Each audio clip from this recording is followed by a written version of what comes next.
Guys, welcome to alas 3 na ng hapon. Start na uli naman tayo ng paghahanap buhay guys. Yan, pakita ko lang sa iyo guys yung tinitigilan po natin dito yung view. Yan yung view dito guys. Overlooking to guys na mataas yung lugar.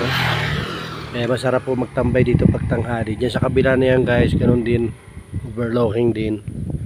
Tapos dito guys yung highway ng Marilaki guys. Yan. Banda doon ng motor ko. Yan. Start na tayo ng hanap buhay guys. Alas 3 na. Diyan tayo natulog guys. Kanina mula alas 12. Ayan, alas 3 na.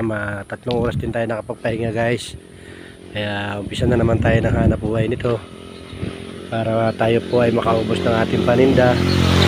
Alang-alang po sa pamilya para makasurvive po tayo sa pang-araw-araw na ginagawa po natin. Hindi na po tayo naghahangad ng kayayaman natin sa buhay. Basta mahalaga tayo po ay nakakasurvive sa ating bansang Pilipinas. Huwag lang tayo nang gigipit ng kapwa. Yan guys, like and share na lang guys sa makakapanood. Start na tayo ng pagtitinda. Maraming salamat po. Yan, umpisa na kami ng paglalako ng fishbowl, ng motor ko. Kami ng motor ko. Yan guys, diyan tayo pupunta guys, pababa.